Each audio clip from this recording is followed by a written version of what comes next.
পুরসভা প্রস্তাবিত বর্জ্যকর প্রত্যাহারের দাবি সহ 7 দফা দাবি নিয়ে কাটোয়া পৌরসভায় ডেপুটেশন জমা দিল সিপিআইএম কর্মী সমর্থকেরা।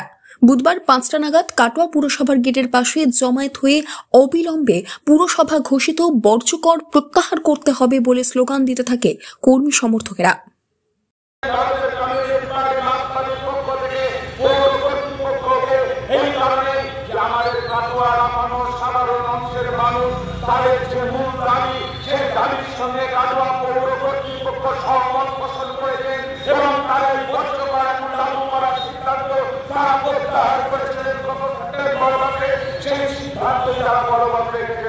আমরা সেই কারণে অভিনন্দন জানাই।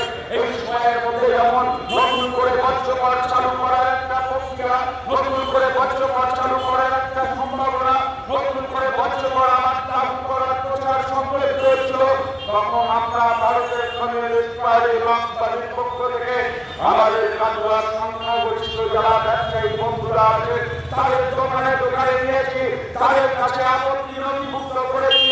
আমাদের পার্টি কর্মীরা আমাদের যে 20টা ওয়ার্ডের বিস্তীর্ণ সমস্ত বাড়িতে হয়তো পৌঁছতে পারেনি, কিন্তু অধিকাংশ বাড়িতে ঘুরে আমাদের সাধারণ যারা নাগরিক সেই নাগরিকদের যে আপত্তি সেই আপত্তি আমরা নথিভুক্ত করে রেখেছি।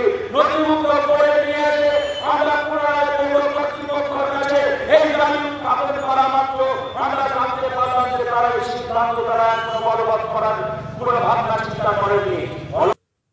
কয়েকজনের প্রতিনিধি দল কাটোয়া পুরসভার পুরপ্রধানের কাছে দেখা করে 7 দফা দাবি সম্বলিত স্মারকলিপি জমা দেয়।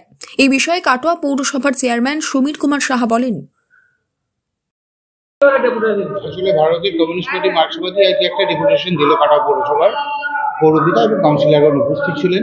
তাদের মূল বক্তব্য যে বর্জ্যকর নেওয়া চলবে না বা বর্জ্যকর নিলে সাধারণ মানুষের ক্ষতিগ্রস্ত হবে, কিন্তু ইতিমধ্যে অনেক পৌরসভা সেখানে চালু করে দিয়েছে।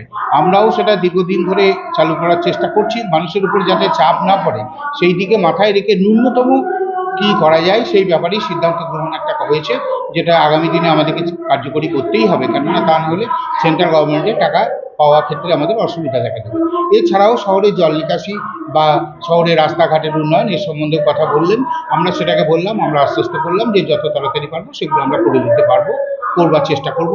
এবং অন্যান্য যে সমস্ত বস্তি উচ্ছেদের ব্যাপারে ওনারা প্রশ্ন তুলেছিলেন, কিন্তু আমি বললাম এই ব্যাপারটা আমার কিছু করার নেই, এই ব্যাপারে আপনি ঊর্ধ্বতন কর্তৃপক্ষের সঙ্গে দেখা করুন, দেখুন সেখানে কথাবার্তা বলুন, এবং পাট্টা দেওয়ার ব্যাপারেও আমার কিছু করার নেই, এখানে বিএলআরও বা এসডিও ম্যাডামের সঙ্গে কথা বলে আপনারা এই ব্যাপারে সিদ্ধান্ত নেন। ওনারা আমার উপর কথার উপর সন্তুষ্ট হয়ে ওনারা ঠিক আছে, আপনারা আগামী দিনে চেষ্টা করুন যাতে আরও ভালোভাবে উন্নত করা যায়। আমরাও পৌরসভাকে সেভাবে চেষ্টা করছি, আমরা সহযোগিতা ওনাদের চাইলাম যে আপনারা সহযোগিতা করুন, আগামী দিনে যে কর্মসূচি আসবে তাতে আপনারা সাহায্য করবেন। ডেপুটেশন জমা দেওয়ার পাশাপাশি এদিন কাটোয়া পুরসভার সামনে পথসভায় সিপিএম দলের এরিয়া কমিটির নেতৃত্ব বক্তব্য রাখে। Bureau report, news network 7।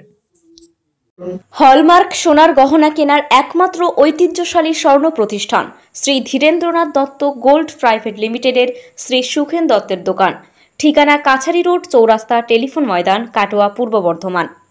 Katwa শহরের অন্যতম প্রাচীন ব্যবসায়ী প্রতিষ্ঠান new Shri Gauranga tea store, প্রসিদ্ধ চা ব্যবসায়ী, খুচরো ও পাইকারি চায়ের এই প্রতিষ্ঠান শহরে প্রায় 80 বছর ধরে সুনামের সঙ্গে ব্যবসা করে চলেছে। ঠিকানা কাটোয়া স্টেশন বাজার, চৌরাস্তা।